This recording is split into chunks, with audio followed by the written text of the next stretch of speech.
41 Realty Group here in Billings, Montana. Today I get the immense privilege of sitting down with our current mayor, Bill Cole, and ask him lots of questions that I've been thinking about, and maybe you have too. Everything from what made you run for mayor to what does he see coming up in the years to come for Billings. So thank you very much for sitting down with me. Great to be here with you, Nicole. I don't know that it's that much of a privilege, but it's a privilege for me to be here with you. Well, thank you. So before we got started on video, on camera, we were talking about how long you've been in office and sort of kind of going through the details. You were saying it was quite the campaign that you had to run to even get to be mayor. So tell us a little bit, why'd you run and how long ago was that? All that kind of stuff. Sure. So time flies when you're having fun. Okay. It has been a great honor, but this path started in really 2017. That's when Mayor Tom Hanel's seat became open. He announced, he was term limited out, so it was an open seat. Okay. And so the campaign 2 terms, was right? Yeah. Okay. Our city charter, Billings has like a constitution. It's short, it's our charter, but it forms sort of the basic law, the basic structure. And one of the provisions of that is that city council people, including the mayor, can only sit for 2 consecutive 4-year terms. Okay. And so the seat was coming open in starting in 2018. So the campaign started in 2017 in the spring, and there were a lot of people, 7, 8 people who were interested in the position. Okay. And so we went through the primary process, and by state law, the top 2 vote getters advanced to the general election. So there was a lot of energy that went into that primary, and it was great because you had perspectives from a lot of different people. Billings was really kind of on the cusp of change, and I think people sensed that, and they wanted to be part of that. And so I really applauded the people who jumped into the race, and the 2 top vote getters, myself and Jeff Essman, then proceeded into the general election, and I prevailed and then took office January 1st of 2018. And then my first 4-year term expired at the end of 2021. Okay. And so I filed for re-election last year, and as I say, nobody was dumb enough to want the job, and so I didn't have to go through the full campaigning process, which was fine with me. Yeah. And I was approved by acclamation by the city council, and now I'm now into my second 4-year term. And when will that end? That will end 4 years from 2020, the beginning of 2022. Okay. Which is what, 2026? Yep. So, Yeah. down 4 the years ways. from now. Yeah. From now. Okay. So when you were thinking about becoming mayor, what were the things that you really thought, these are the things I really want to accomplish on behalf of the Billings community during that time? Yeah. Well, it was a good time for me. Okay. I had practiced law for a number of years. I guess in 2017 I would have been 57. So at that point it was sort of now or never if I wanted to jump into public service. And kids had flown the nest, so we were empty nesters. So it was a good time for me personally. But it was also, I think, a good time for the city. As I mentioned before, people really saw that Billings was at a crossroads. And what we were seeing then and what we still see today is competition between cities for the most important, scarce resource there is. And it's not gold and silver or water and timber today, it's human talent. Yeah. And in particular, well-skilled, educated, community-minded, hardworking young people. Yes. That's the future of any community, including the future of Billings.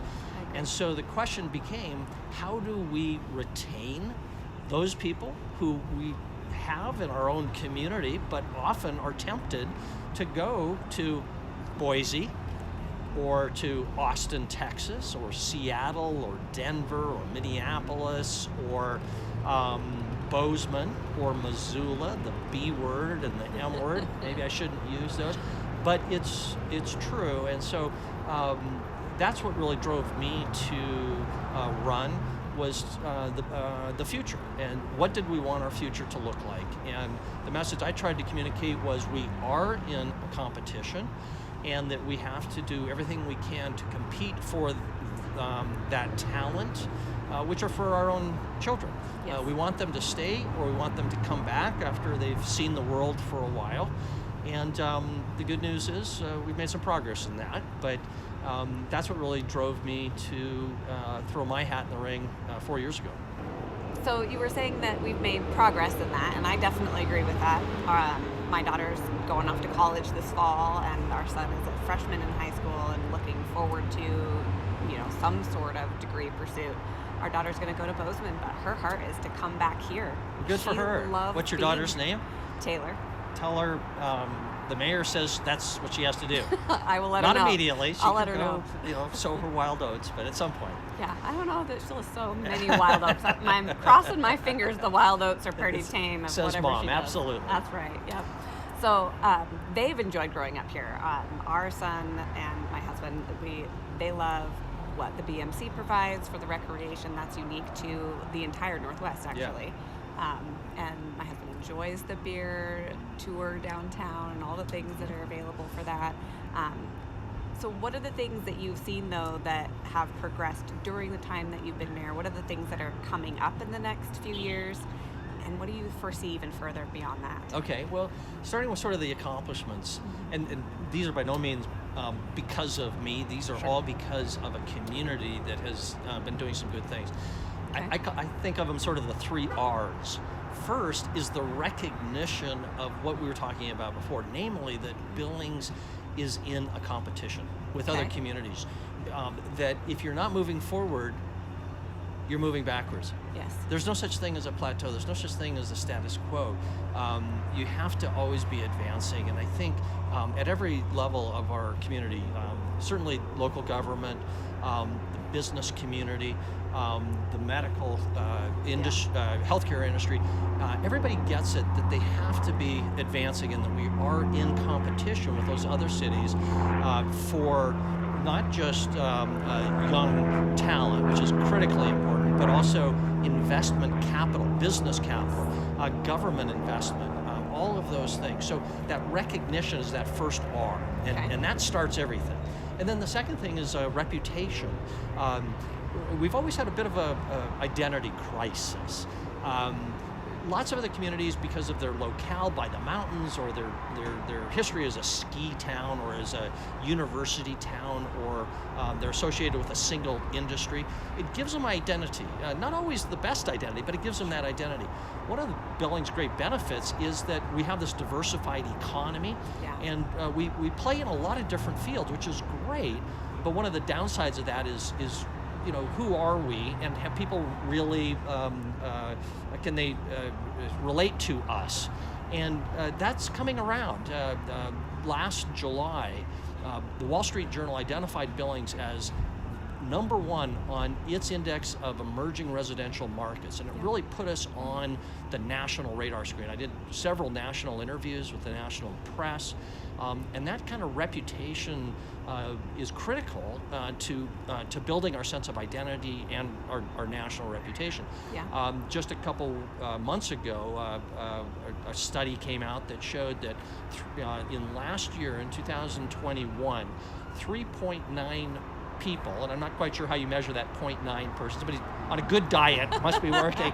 3.9 people moved into Billings for every 1 person who moved out, which was essentially the same level as Missoula.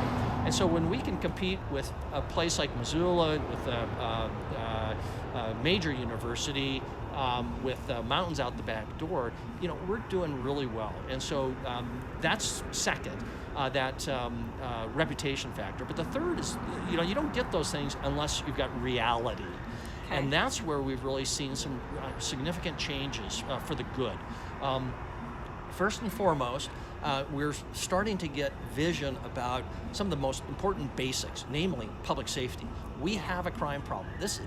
You don't create a very successful city just based on parks and trails and a nice downtown. Those are critically important, but you have to start with the basics of a safe city, good utilities, good streets. And Billings does those things really quite well, but we have been caught up in this upward increase of crime that's affected our whole country, unfortunately. And we are a real city now. We're not just a small town, and wrestling with that has been difficult. But the taxpayers have responded, the voters have responded by passing 2 public safety mill levies. The most recent annual report shows that I'm hoping, plateauing on that. It's been a bit of a mixed bag. Some of our crime numbers, fortunately, have come down. Our homicides last year were 9 instead of 22 the year before. And so, but other crime, aggravated assaults, still set an all-time high. But we're starting to see that growth trend in crime level off, and I'm cautiously optimistic we're going to see it come down. So those are the basics. But beyond that, we've been doing some really exciting things, seeing some really exciting things, like downtown residential construction. Yes, finally getting some new downtown residential construction. For the first time in over 50 years, we're going to be building from scratch a large residential development. Now, we're seeing a lot of downtown redevelopment, which is fabulous. The mayor of Coeur d'Alene, Idaho, Steve Widmer, great guy, has purchased, with the help of his real estate investment company, 4 different downtown properties to rehab them as residential properties. Lots of other redevelopment. So there's a real momentum that is occurring downtown, but it goes far beyond that. We're seeing construction, development of parks, the Skyline Trail along the rims. We'll start construction, breaking ground, we hope expect this year, along with the Inner Belt Loop, so that we can have a trail finally along the top of the rims from the airport to Zimmerman Trail. That'll be amazing. The expansion of our healthcare industry, hundreds of millions of dollars are going into construction of it right here in our medical corridor. That translates to hundreds of high-paying jobs, increase of our tax base, lots of exciting things. Development on the West End continues nonstop, so our economy continues to fire on all cylinders, and that's really exciting. And probably most importantly, we've put, I hope, knock on wood, COVID in the rearview mirror. I don't know that I can call that an accomplishment. When 548 people in Yellowstone County died, that is equivalent of 1 out of every 310 people. Across the United States, our death toll from COVID, worse than any other country in the world. So that's a tragedy at every level. Montana did not do especially well or especially poorly compared to other states. We're kind of in the middle. And still today in the United States, about 500 people a day, or actually about 400, are dying from COVID-19. So we don't know what the future holds for sure, but going into the epidemic or the pandemic, when we were fighting over toilet paper and debating whether it was going to be the worst depression in all time or just a very, very bad recession, the fact that we are where we are today is a very positive development compared to where it might have been. So to have weathered that storm, I think we can all count our blessings. Absolutely. Let's circle around to housing a little bit. You just mentioned the new building going up downtown. So I have said for so many years, we need to go up. We need to build up. Absolutely. Instead of out. And two of the reasons that I feel like that would be really beneficial, and I know there's some things on the horizon for the city, but one is that our public utilities, so like water and things like that. If we keep going out, our public utilities can't keep up with that. If we stay downtown, at least the utilities are already here. The other thing is public transportation doesn't go to the outlying areas, especially with affordable housing. The further we go out from any sort of public transportation access, that's just not possible. So it doesn't really solve the significant housing crunch that we've got, especially for affordable housing. And then, urban sprawl, we're just taking up all this land excessively instead of kind of trying to stay within. And those walkable streets and things like that Billings has really been striving toward. You can't really walk from the far reaches of town all the way in. If we can build up in the downtown area, more of these tall buildings to come in, do you see a future for that? We've got a couple of things building, but do you see a future for going up instead of just out all the time? I do. Okay. Absolutely. I grew up in a single-family home, large single-family house in Bozeman. I live on 1 acre, Nice. so I'm part of the problem, no doubt about it. But we need variety of housing choices. We need more housing of all types in Billings right now at every level. Even building at the high end will take some of the pressure off at the middle, which will take some of the pressure off at the low end. So we need more of everything. But historically, Montana has been a single family home environment. After all, it's Montana. But as I said before, Billings is now a city, and it's turning into a city. And increasingly, the younger generation and also the older generation do not want the headaches of large home, large lot maintenance and cost and operation. So we need to have more rental facilities. We also need more condominiums so we can have home ownership on a smaller scale. As for going up, absolutely. Much more efficient on a per square foot basis for the land cost, and also for generating selfishly tax revenue. Just as you were saying, it's much more efficient for the taxpayer to extend utilities, to provide fire and police services, ambulance services in a more compact area. It also creates a good neighborhood relationship and community mindedness when you simply have more of your neighbors close by. Again, one size doesn't fit all. You need a variety. But what the city council has been approving more multiplex housing development, duplex, threeplex, fourplex, but even eightplexes and some multi-story apartment complexes. Yeah. The problem that we run into, of course, is when you're trying to do that as infill, where you already have a lot of existing neighbors, a lot of people get very nervous. Change is difficult.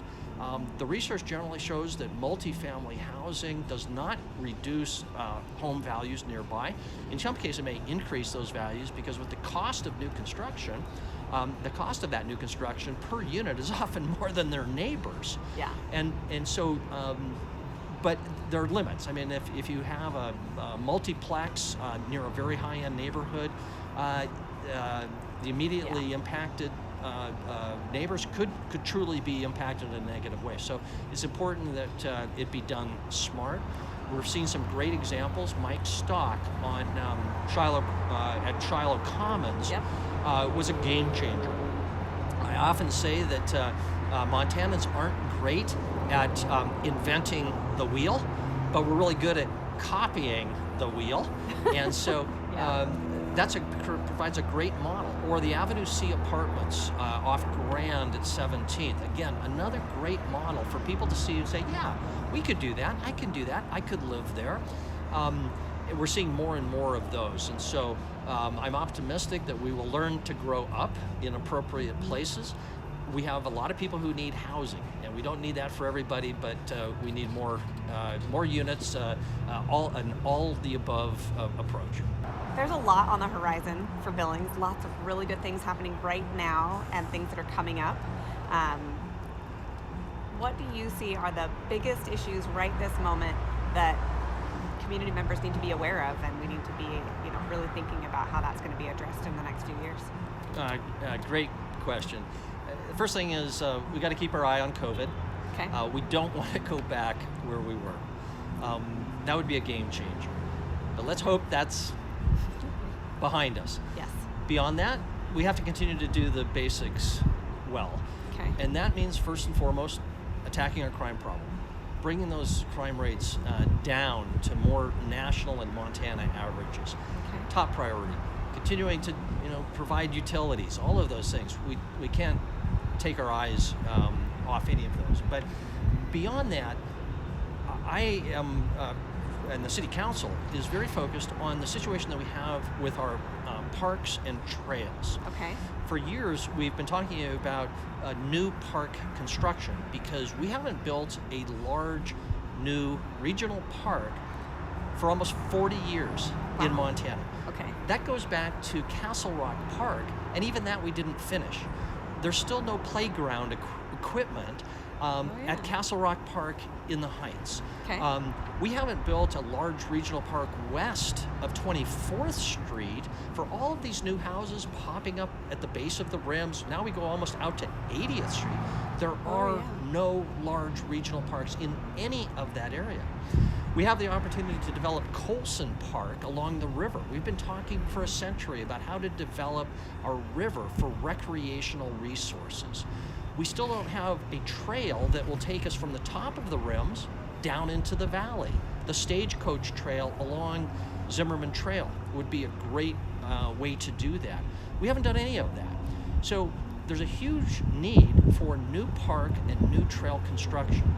Okay. That's the new stuff that we've been waiting on for 50 years.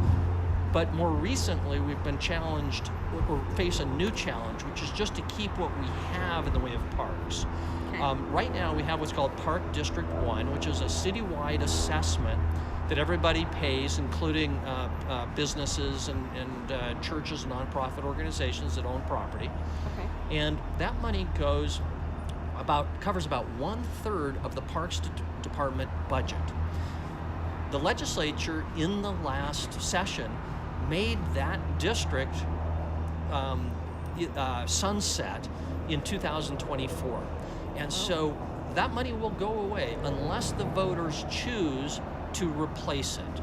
If they don't, we'll have to look for a way to close some parks, lay off park personnel. There's no doubt about it. I mean, it's 1/3 of the budget.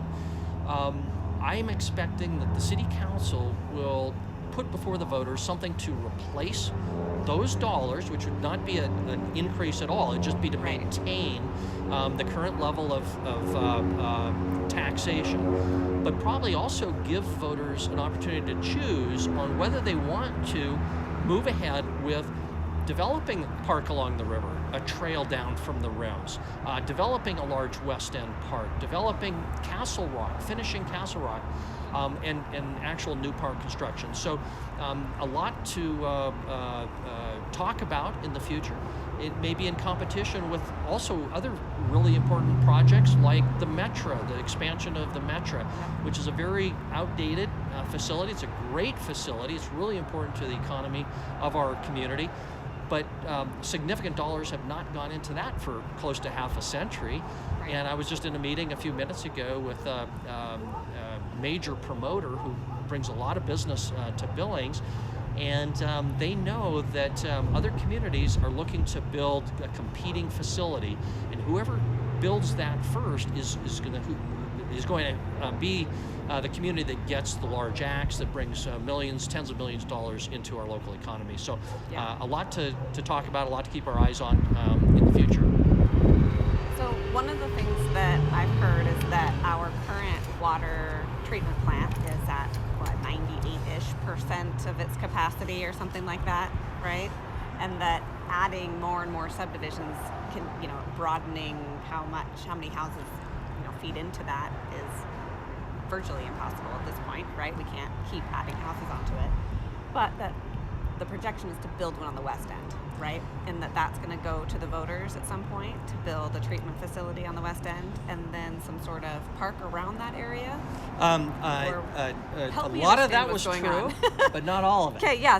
So the good news is explain the rumors to me. It won't have to go to the voters, okay, probably, or most of it. you're right. We have problems with supplying water. The good news is Billings has very senior water rights out of the Yellowstone River. Yeah. The bad news is only out of the Yellowstone River. That's our only source of supply.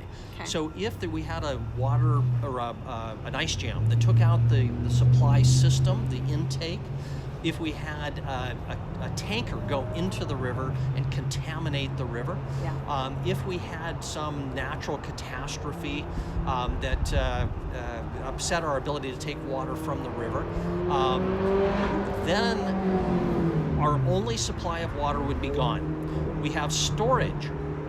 That storage at peak usage in the summer when people are irrigating is only about 8 to 12 hours of supply. Wow. Hours, not days, not months, not years, hours. And so the plan is to build a West End reservoir west of Shiloh, where we already own that property, have a second water treatment facility, so there's redundancy. In case you lost one, you would still have the other. The whole system would be connected, so one could supply at a lower level, but the whole city, and to have that safety mechanism. And with that new reservoir on the West End, that 8 to 12 hour supply of water would be expanded to at least 4 months of supply in the case of an emergency. It would also provide a great recreational resource because the amount of water would be more than double what's in Lake Elmo. And it would be high quality fresh water that would be a great fishery for trout, be straight from the Yellowstone River. And it would be great for non-motorized boating and biking and trails. The catch is that we, in order to pay for all of this, and it's a steep price tag of about $140 million, we have scheduled out rate increases for water usage to pay most of those costs. But we can only use those dollars for the utility component, not for the recreational component. So for the trails, for the picnic tables, for the shade shelters, maybe for playground equipment, all of those things, that's the problem I was describing before. We don't have funding for park construction. And so in order to have that, the voters, and this is where the voters would come into play, would have to approve something to pay for those additional resources. Otherwise, we're just going to have a big gravel pit. Which is not something I want to visit. No, Sorry. it would be a shame. It would be tremendous potential. And so stay tuned. We'll be talking more and more about that. We'll first solve the utility, the public safety needs, as we should. But the recreational needs, which would be at least $5 million, we're going to have to find another resource for that. It's a great opportunity, just as a South Side recreational center along Amon Park is an amazing possibility that could be a total game changer for the people of Billings, but also our economy, because one of the greatest opportunities for economic growth is in sports tourism. Billings has 4,700 hotel rooms. 20,000 hotel rooms are used in Billings every week.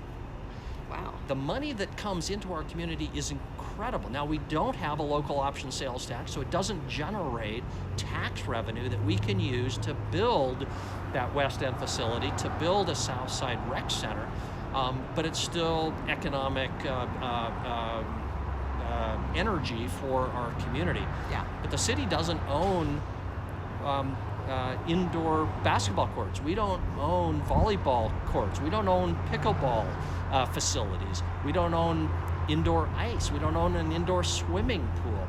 Any of those. And so when colleges and high schools have meets, they have to go to cities other than Billings and take their dollars to other communities. It'd be great to be able to compete with those communities and have those facilities that cities as small as Gillette, Wyoming have, but the largest city in Montana does not. Billings has a lot going on. So many good things on the horizon. Tell us what you feel like are the best things that we've got going on right this moment. Yeah. You know, going forward, I think you always play to your strengths. you can't make this stuff up. It's got to be natural, right? And Billings has so many natural assets. One of it is our natural assets, our location. The rims, which are our iconic, I think, the most critical icon of our community. The Yellowstone River. Those are great resources. But maybe even a greater resource that we have that we can draw on is just our people, which are people who are community-minded, who are very generous, and who want to put down roots here. Not to take anything away from other cities in Montana that might really like bobcats and grizzlies, just as a pure hypothetical, but what those cities are seeing are a lot of people coming and a lot of people going. Yeah. Billings tends to attract people who want to put down roots and really communicate or really contribute to their community, and that's a huge resource. We've got a healthcare industry that's looking at spending close to $1 billion of investment in our community. We have a very diversified economy, so that even if there's a downturn in one part of the national or international economy, Billings keeps clicking along with a consistent 1 to 1.5% growth rate. Yeah. Those are all huge assets. And the last thing I guess I'd say is we have Montana. Yes. We are Montanans, and that brand is very, very powerful nationally and internationally. And as long as we're in Montana, I think we've got it made. Well, I don't know that they can pick up and move Billings. I think so that'd be we're very always different. going to have that at least. I think so. That's good. I really appreciate your time. Thank you so much for sitting down with us today. There's so many exciting things going on in Billings, you guys, today and in the future. So if you're thinking of moving to Billings, there's so much for you here. But more importantly, please stay in Billings. Stay here, contribute to the community, help us build on everything that the mayor just said. We've got so many good assets going for us. So, until next time, take care.